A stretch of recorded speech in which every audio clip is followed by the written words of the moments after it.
세상은 뿌린 대로 거두는 인생입니다.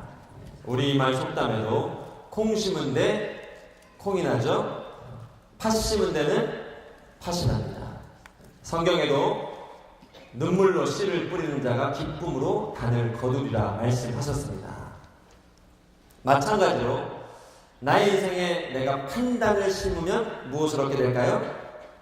판단을 얻게 됩니다. 정죄를 심으면 무엇을 얻게 될까요? 정죄를 얻게 됩니다. 또 역으로 용서를 심으면 무엇을 얻게 될까요?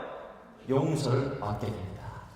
이것이 37절에서 주님께서 우리에게 주신 말씀입니다. 우리 37절 말씀 다시 한번 읽어보도록 하겠습니다. 시작.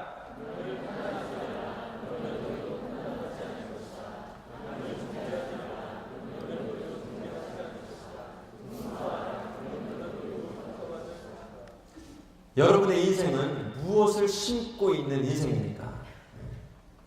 우리가 잘 아는 얘기지만요, 한 손가락으로 상대방을 정죄하거나 삿대질하거나 평가하면 여러분 나머지 세 손가락은 나를 정죄하고 있습니다.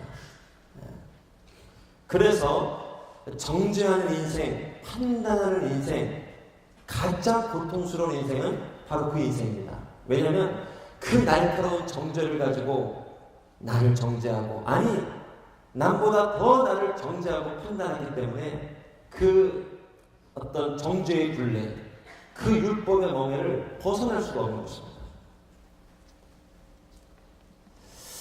특별히 당시에는 이 율법학자들이 문제였습니다. 남은 판단하고 정죄하는데 정작 본인은 판단하지 못하는 이율배반적인 모습을 보이고 있습니다. 그것이 41절, 42절에 예수님께서 책망하신 말씀입니다. 제가 한번 읽어보도록 하겠습니다. 어째서 너는 네 형제의 눈에 있는 티는 보면서 네 눈에 있는 들보는 깨닫지 못하느냐? 네 눈에 있는 들보는 보지 못하면서 어떻게 형제에게 형제여 네 눈에 있는 티를 빼자고 하겠느냐? 위선자여 먼저 네 눈에서 들보를 빼내라. 그런 후에야 네가 정확히 보고 형제의 눈 속에 있는 티를 빼낼 수 있을 것이다. 사단이 주는 미혹은 무엇인가? 나는 의인이라고 생각하게 만듭니다. 그리고 남은 죄인이라 생각하게 만듭니다. 이것은 주님 주신 마음이 아닙니다. 하나님께서 우리 마음 가운데 주시는 마음은 내가 죄인이고 내가 아주 하나님 앞에 죄인이라고 고백합니다. 그리고 다른 사람을 향해서는 하나님의 사랑과 용서의 눈으로 보게 되는 것이 이 성령께서 우리 가운데 주시는 마음입니다. 그러나 오늘 바리새인들에게는 정반대의 마음을 사단이 주고 있는 거예요. 나는 의인이라고 생각을 합니다. 그리고 상대방들은 전부 죄인이라고 생각하게 만드는 것입니다. 여러분, 오늘 본문에서 말하는 사람의 모습은요, 남의 눈에 있는 티는요 정말 작은 허물입니다. 이 중에도 혹시 아주 작은 잘못을 막 용서하지 못하고 그것에 걸려서 마음이 실족하고 하는 분들 혹시 계십니까? 상대방의 작은 허물은 보이는데 문제는 내 눈에 들보, 이게 통나무거든요. 통나무. 집을 세울 때 만들 수 있는 기둥이거든요. 내 삶 가운데 있는 기둥은 보이지가 않는 거예요. 그게 정말 큰 죄입니다. 실상은 내 안에 있는 아담의 원죄, 높아지고 교만해지고자 하는 그런 내 마음의 큰 원죄가 정말 큰 죄거든요. 근데 이것을 보지 못하면서 세상에 있는 다른 사람이 있는 작은 허물은 티는 그냥 못 봐주고 못 넘어가는 거예요. 이게 오늘 책망을 들었던 당시 종교 지도자들의 모습입니다. 그리고 오늘 우리의 모습일 수 있습니다. 그래서 오늘 성령께서 우리 가운데 부드러운 마음을 주셔서 정말 우리의 영안을 열어주셔야 될 줄로 믿습니다. 저희 교육자들 중에 축구를 좀 못하는 분이 한 분 계십니다. 이름은 밝힐 수 없죠. 이렇게 늘 축구장에서 이렇게 좀 꾸지람을 듣기도 하고 또 혼내기도 합니다. 물론 목회자니까 축구할 때 그러면 안 되죠. 잘 못해도 격려해주고 잘할 수 있다고 꿈을 심어주고 해야 되는데 저희도 인간인지라 전반전은 잘 되는데 후반전에 가면 이게 컨트롤이 안 되는 때가 있습니다. 그리고 이제 한 2년 가까이를 이렇게 좀 가르치고 혼내기도 하고 막 그랬죠. 근데 이제 새로운 교육 전사님들이 이렇게 들어오셨습니다. 이분은 이제 어느덧 이제 누군지 아실까봐 이게 걱정이 돼서 아무튼 좀 오래되셨죠. 근데 어느 날 축구를 하는데 이분이 다른 전도사님을 불러서 이렇게 경기 중에 얘기를 하더라고요. 또 그런 식으로 축구하면 오늘에서는 안 된다고. 아니 진화 잘해야죠. 지금도 여전히 못해요. 근데 여러분 이게 안 보이나 봐요.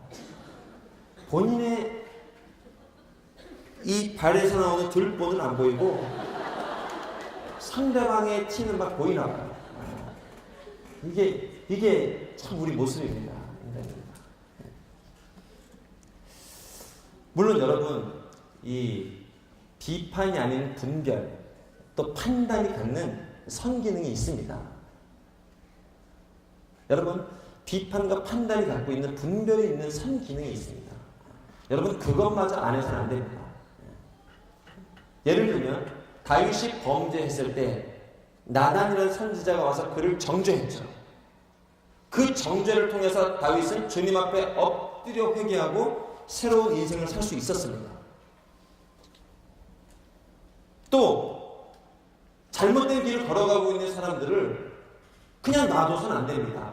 주님을 믿어야 된다 얘기를 해줘야 되고 그렇게 살아서는 안 된다고 말해줘야 되고 쾌락과 즐거움이 전부가 아니라고 얘기를 해줘야 됩니다.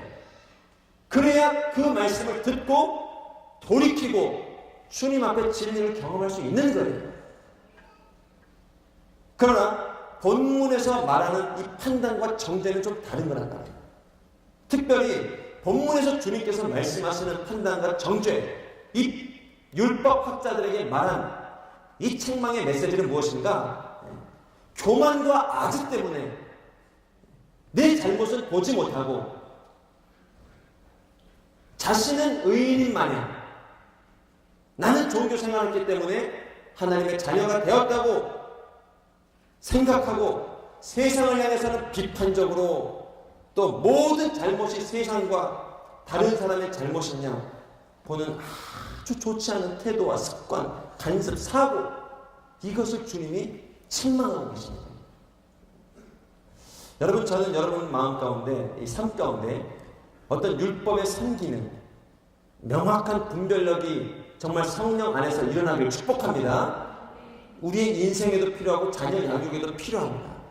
그러나 오늘 본문에서 말하는 것은 어떤 교만함, 내 속에 있는 어떤 아집, 고집, 완고함, 굳어버린 마음, 그리고 그것이 전부인 양 생각하는 어떤 생각들, 그로 인해서 더 이상 말씀이 심겨지지 않고 더 이상 주님의 은혜가 심겨지지 않고 그러나 다른 사람들을 향해서는 날카롭게 정죄하고 판단하는 이 모습에 대해서는 그것은 하나님의 마음이 아니다.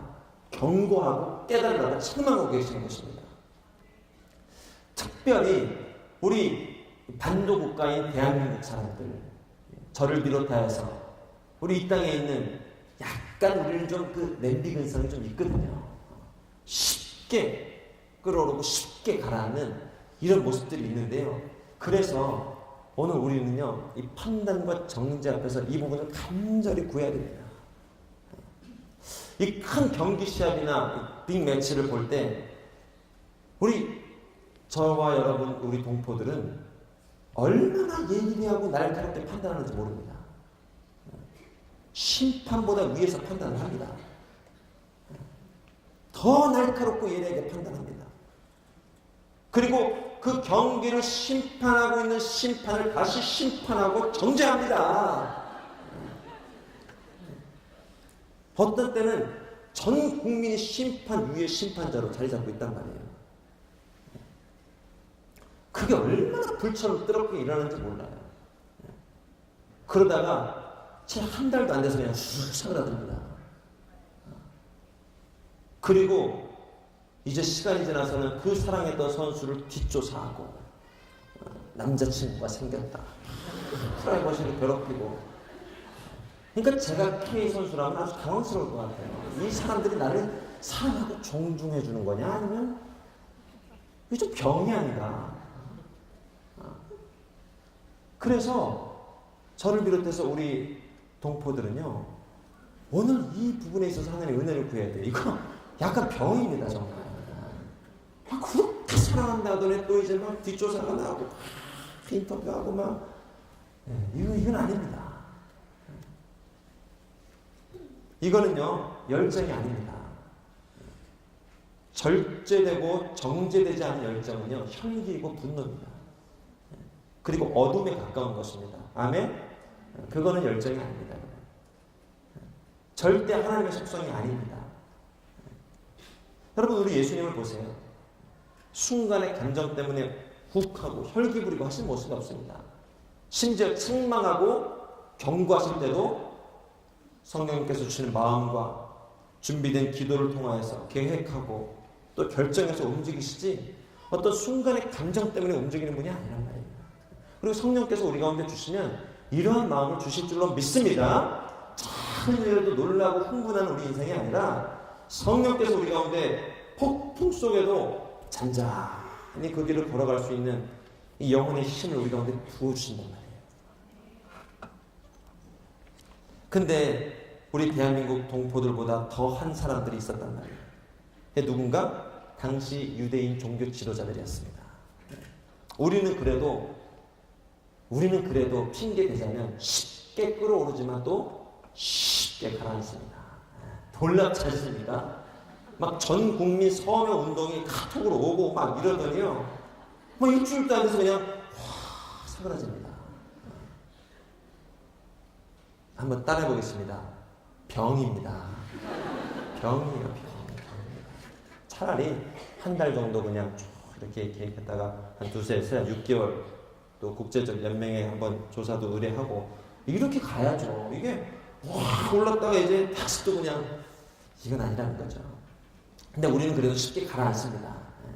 근데 당시 종교 지도자들에게 굳어진 모습은 무엇인가? 시종일관 굳어진 자세, 태도, 마음, 교만함, 아직 이것이 독단이 가득 차 있었단 말이에요.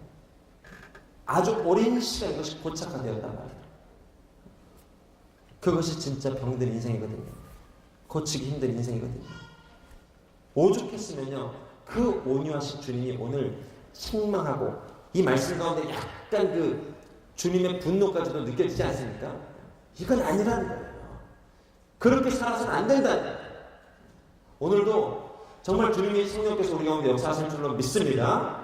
굳은 마음이 부드러운 마음으로 바뀔 것입니다. 완고한 귀가 정말 부드러운 주의 음성을 들을 수 있는 인생으로 바뀔 것입니다. 그래서 오랜 신앙생활 하는 분들은 정말 이 부드러운 마음, 교만하지 않은 마음을 구해야 된다는 거예요. 지난주 수요일날 바이블 아카데미가 개강했습니다. 어떤 분들은 목사님 해 아래 새 것이 없습니다. 이제 저는 들을 만큼 다 들었습니다. 이제는 더 이상 들을 게 없습니다. 여러분, 이런 분들 정말 말씀 앞에 초심을 회복하길 축복합니다. 강의가 문제가 아닙니다. 3년이나 들었는데 아직도 열방과 땅끝까지 나의 발걸음이, 나의 기도가, 나의 물질이 가지 않고 있다는 게 이게 사실 문제예요. 이 땅의 다음 세대 리더십으로 아직도 가르치는 자로 서 있지 못하는 것도 문제란 말이에요.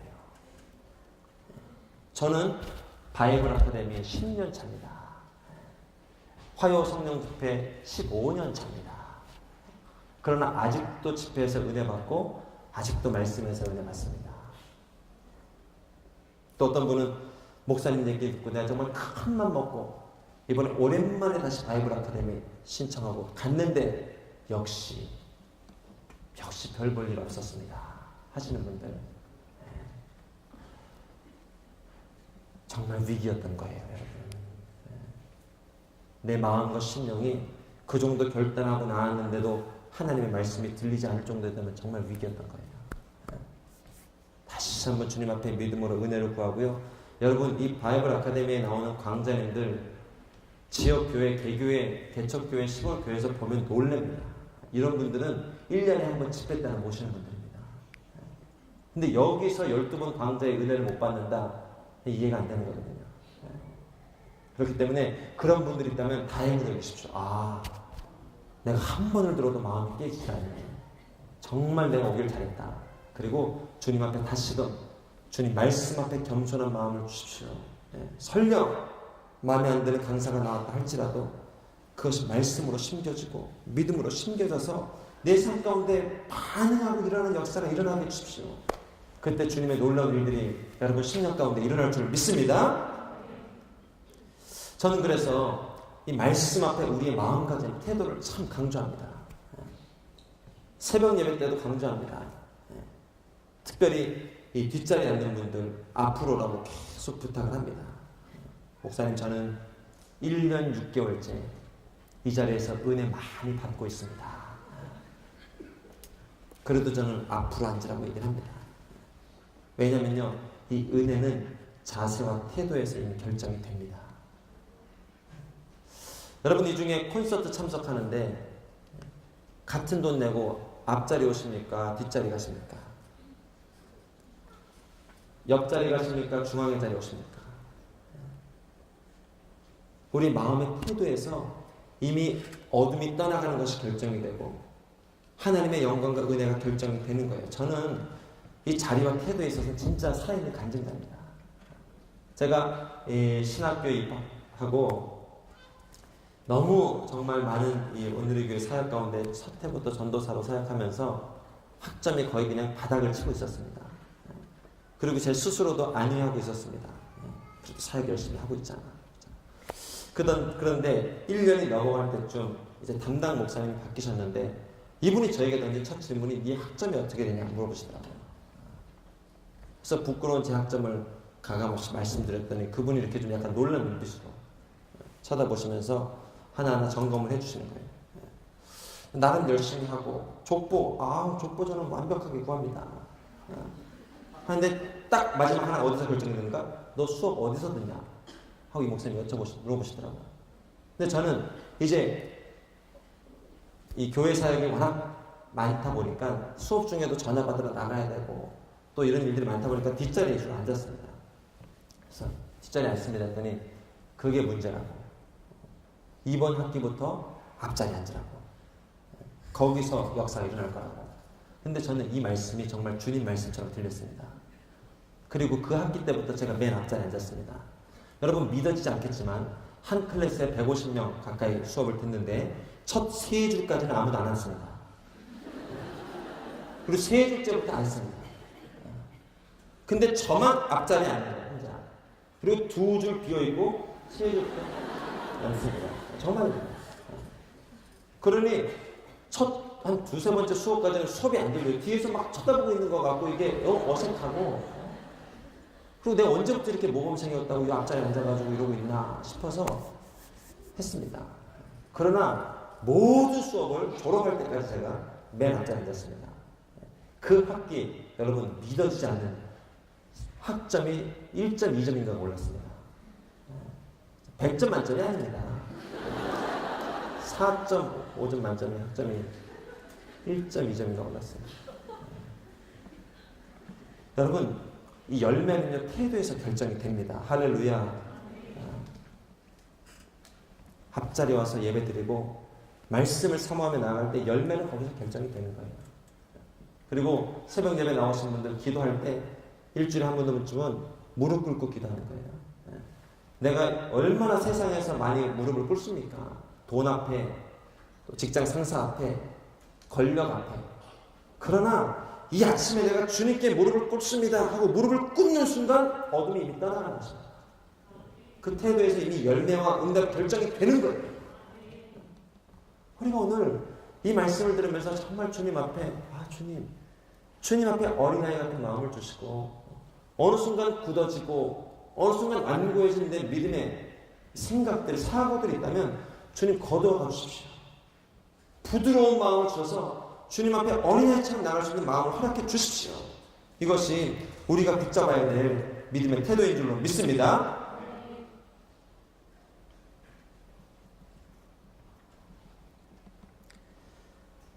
세상을 판단하지 말고 내 인생이 대안이 되어야 된다. 세상을 정죄하지 말고 내 인생이 대안이 되어야 된다. 요즘 생명의 삶 다윗의 인생을 보십시오. 얼마나 세상을 비판할 일이 많습니까? 자기를 공격하는 사울왕을 비판해야죠. 위기의 이스라엘을 비판해야죠. 그러나 그 상황 가운데 다윗은 비판하는 데 신경을 쓰지 않고 주님 앞에 예배자로 서는 것, 그리고 그가 말씀 앞에 철저하게 굴복하는 것, 그 사람을 통해서 하나님의 역사는 일어나는 거예요. 여러분, 저와 여러분이 이 세상의 대안입니다. 유일한 대안입니다. 우리 말고는 하나님께서 이 세상 가운데 대안을 찾을 수가 없습니다. 주님 앞에 믿음을 회복하고 태도를 회복하고 겸손한 마음으로 저 앞에 나갈 수 있는 저와 여러분 되기를 축복합니다. 두 번째, 주님께서 오늘 우리에게 주시는 말씀, 특별히 이 베푸는 것에 대해서 다시 한번 강조해서 얘기해 주십니다. 38절 말씀 같이 한번 읽어보도록 하겠습니다. 시작.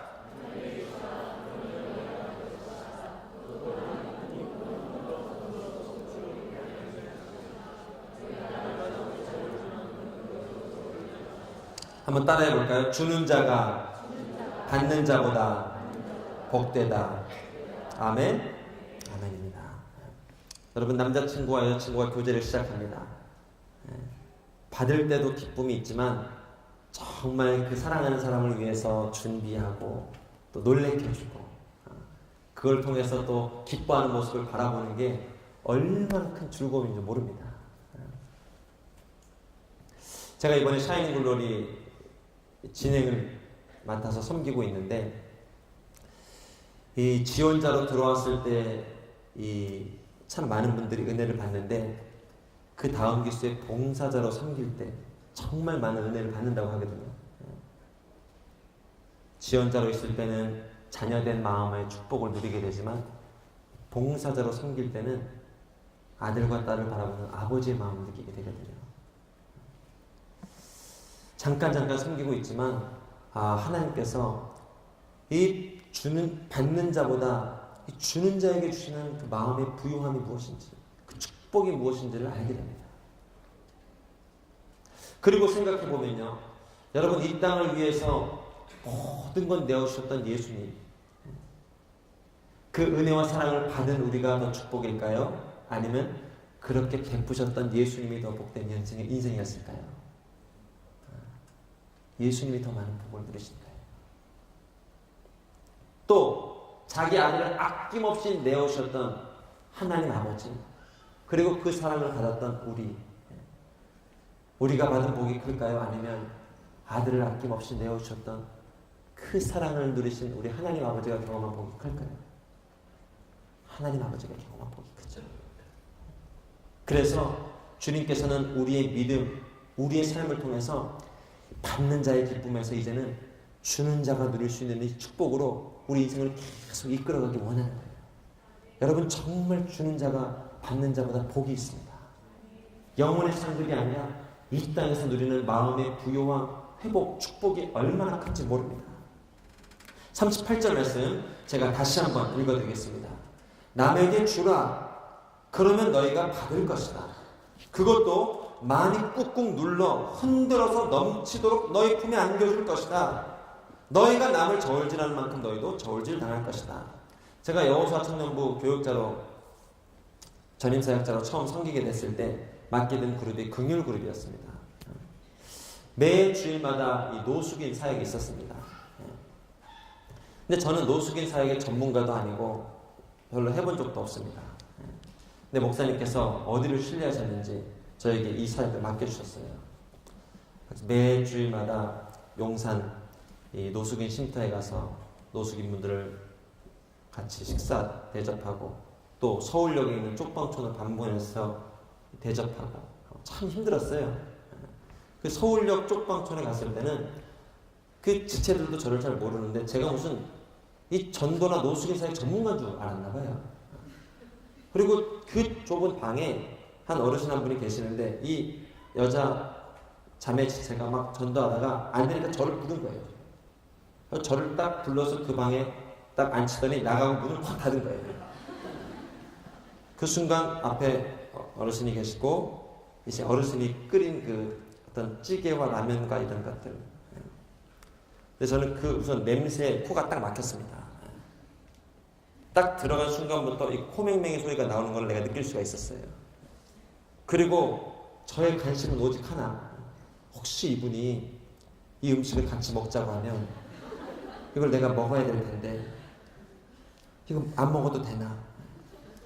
계속 그 생각하면서 겨우겨우 복음 전하고 나왔을 만큼 저는 노숙인 사역의 전문가가 아니었습니다. 근데 그 사역을 1년간 하나님 맡겨주셨기 때문에 열심히 했어요. 매 주일마다 가서 봉사하고 섬겼어요. 그리고 1년이 지나가는데 하나님이 딱 격려해 주시는 말씀을 주시더라고요. 아주 잘했다. 내가 너의 수고 헌신을 내가 받았다. 어디서 이걸 느꼈냐면 제가 이제 대학부 공동체로 파송받아서 나가게 되는데 그 목사님께서 말씀해 주시더라고요. 저를 이렇게 축복해 주면서 사실 윤 전도사님은 제가 제일 힘든 사역이 있을 때 또 힘들고 어려운 사역제는 우리 전도사님 보냈습니다. 얼마나 잘 감당해 주시고 얼마나 해주실지 모릅니다. 하는데 이 마음이 그 주님 마음으로 느껴지면서 얼마나 격려가 되는지 몰라요. 아, 하나님이 그 작은 섬김과 기억들을 알고 계시는구나. 그리고 그때부터 하나님께서 이 사역과 이 믿음과 어떤 이 지경들을 주님이 넓혀주신 거예요. 그때가 제가 선교 파트 섬기게 되는 어떤 그 시작 포인트가 됐던 것 같아요. 그리고 대학교에 갔습니다. 대학교에 갔더니 또 전임 사역자가 아주 귀한 사역을 하나 마련해 놨어요. 무슨 사역인가? 이 독거노인들, 왜 오늘의 교회가 독거노인 사역이 많지 않은데 왜 가는 곳에 그런 사역들이 자꾸 있는지 옮기시기 한 2달 전인가 그 사역을 만들어 놓은 거예요. 홍대 왜 독거노인 도시락 배달 사역. 언제? 월요일에. 월요일 3시부터 6시까지. 그래서 이것도 좀 처음 많이 힘들었어요. 물론 중간에도 힘들고 마지막에도 좀 힘들었어요. 그렇지만 봉사자도 안 모입니다. 많이 모일 때 7, 8명 올 때 있고 적게 올 때는 한두 명 올 때도 있습니다. 그러니 제가 빠질 수도 없습니다. 그리고 제가 힘든 거 교육 전도사님 부탁할 수도 없잖아요. 그 채로 한 2년 가까이 간 것 같아요. 근데 그 귀한 사역을 섬기면서도 하나님께서 제 마음 가운데 놀라운 축복을 주셨어요. 뭐냐면 선교적인 지경을 그때 넓혀주셨어요. 저는 오늘의 교회에서 선교 사역 파트를 맡아본 적이 한 번도 없습니다. 교육 전도사 시절에도 예배 그룹 또 예배 사역만 맡아서 주로 도왔습니다. 근데 하나님이 그때 그걸 넓혀주신 거예요. 그리고 정확히 한 1년 반쯤 지난 시절쯤에 제가 대청 선교 담당 목사가 된 거예요. 그리고 그때부터요, 내 믿음과 내가 받은 약속과 내 발걸음이 이제는 대한민국을 넘어서 열방과 땅끝으로 점점 지경이 넓혀진 거예요. 할렐루야. 여러분, 주는 자가 받는 자보다 복이 있습니다.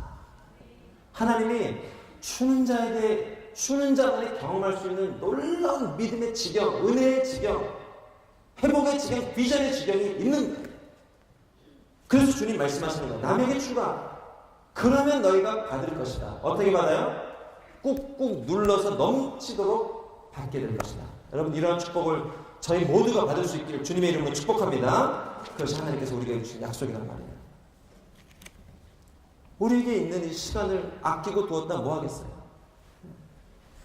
우리에게 남겨진 재산, 이 월급, 이 물질을 아껴뒀다 뭐 하겠어요? 요즘 시즌이 이제 슬슬 연말정산 소득공제하는 게 조금씩 나올 시즌이죠. 뜻하지 않은 돈이 생깁니다. 이 계획이 있던 분들은 계획대로 쓰셔도 괜찮습니다. 그러나 아직까지도 이 돈을 어디에 써야 될지 모르는 분들, 우리 38절 말씀 다시 한번 읽어보도록 하겠습니다. 남에게 주라. 그러면 너희가 받을 것이다. 어떻게 받는다고요? 첫 번째, 많이. 두 번째, 꾹꾹 눌러. 세 번째, 흔들어서 넘치도록 너희 품에 안겨줄 것이다. 할렐루야. 이게 하나님의 응답이라는 거예요. 이 좋은 날씨에 정말 여러분, 이 봄에 여러분 회복이 있길 축복합니다. 이제 벚꽃이 필 거예요.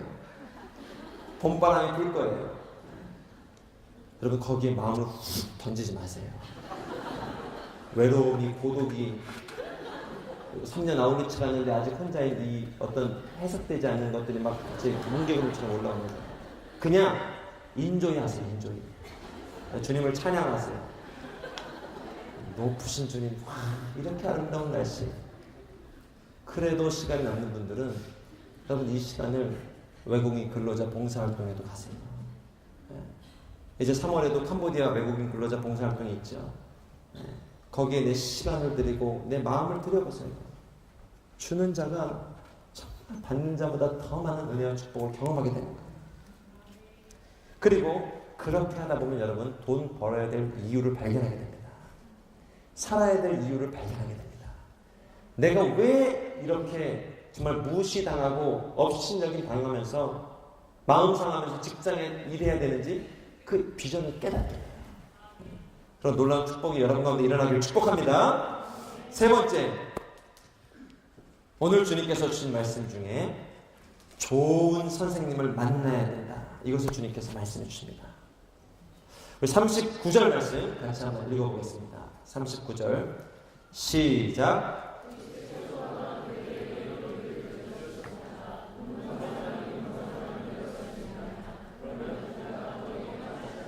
예, 당시 지도자들 향한 질책입니다. 그리고 길을 잘못 인도하는 리더 때문에 고통당하고 있는 이스라엘 백성을 향한 아픔입니다. 그런 사람에겐 배울 게 없다. 배울 게 없다. 근데 그 중에 열심히 배우는 자들이 있느냐?